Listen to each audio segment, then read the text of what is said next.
개혁신당 대변인 정의한입니다. 최민희 위원장이 이 정도라면 이재명 대통령은 얼마를 거두셨을까? 더불어민주당 최민희 과방위원장이 국회 본회의장에서 딸 결혼식 축의금 명단을 확인하는 장면이 언론 카메라에 포착되었습니다. 대기업과 지상파 방송 등 피감기관 관계자들이 각 100만 원씩 총 930만 원 상당의 축의금을 보낸 내역이 텔레그램 메시지에 담겨 있었습니다. 문제는 명확합니다. 과방위원장이 피감기관으로부터 100만 원씩 받은 것은 청탁금지법 위반 소지가 있습니다.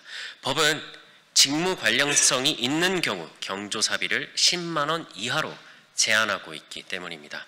최 의원은 돌려주도록 지시했다고 해명하지만 핵심은 반환 여부가 아니라 수령 사실입니다.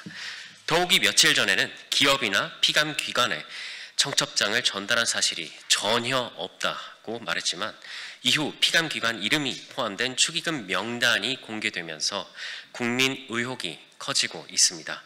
해명과 실제 사이에 간극이 있는 셈입니다.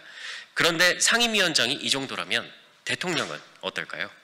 지난 6월 이재명 대통령 아들의 청첩장에도 계좌번호가 포함돼 SNS에서 확산되었습니다. 여당 국회의원들이 대거 참석했다는 보도도 있었는데요. 최 의원의 사례를 감안하면 대통령의 경우에는 그 규모가 얼마였을지 국민은 의문을 가질 수밖에 없습니다. 청렴의 잣대는 공평해야 합니다. 남에게는 엄격하고 자신에게는 관대한 이중잣대가 국민의 분노를 키웁니다. 같은 일이 야당 의원에게 일어났다면 민주당은 어떤 목소리를 냈을지 되돌아보길 바랍니다. 개혁신당은 분명히 말합니다. 공직자의 청렴은 선택이 아니라 의무입니다. 모르고 받았다가 돌려줬다는 변명은 국민이 듣고 싶은 답이 아닙니다. 처음부터 받지 않는 것, 그것이 진짜 청렴입니다. 개혁신당은 정치적 압박에 굴하지 않고 진실 규명을 위해 끝까지 싸우겠습니다. 더불어민주당 산하 더민주경기혁신회의가 이기인 개혁신당 사무총장을 명예훼손 혐의로 형사 고발했습니다. 김현지 제1부속실장의 국정 개입 의혹에 대한 정당한 문제 제기를 허위 사실 유포로 매도하는 전형적인 입틀막 시도입니다.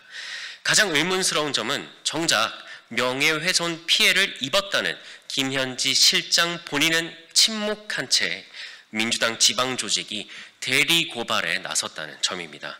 떳떳하다면 본인이 직접 법정에 나와 진실을 밝혀야 되지 않습니까? 더 놀라운 것은 일개 부속실장을 보호하기 위해 중앙당부터 지방의회까지 총동원되었다는 점입니다. 역대 어느 정부에서 이토록 조직적인 방어막을 친 적이 있습니까? 지방의회 의원들까지 나서 특정 인물을 보호하는 이 비정상적인 풍경이야말로 김 실장이 그 누구도 부인할 수 없는 실세임을 스스로 증명하고 있습니다. 고발은 얼마든지 하십시오. 그러나 김현지가 아닌 국민을 보고 정치를 하십시오. 지금과 같은 진실을 덮으려는 조직적 고발은 의혹만 증폭시킬 뿐입니다. 왜냐하면 권력은 투명해야 하고 의혹에는 해명이 뒤따라야 하기 때문입니다. 이것이 민주주의의 기본입니다. 따라서 경고합니다. 민주당, 경기도당과 혁신회의는 이번 고발이 사실관계에 기반하지 않은 정치적 공격으로 판명될 경우 무고죄 책임을 면할 수 없습니다. 타인의 정치 생명을 말살하려 시도한 만큼 그에 상응하는 법적 정치적 책임을 질 각오가 과연 되어 있습니까? 개혁신당은 어떠한 정치적 압박에도 굴하지 않고 국민의 알 권리와 진실 규명을 위해 끝까지 함께 싸울 것임을 분명히 말씀드립니다.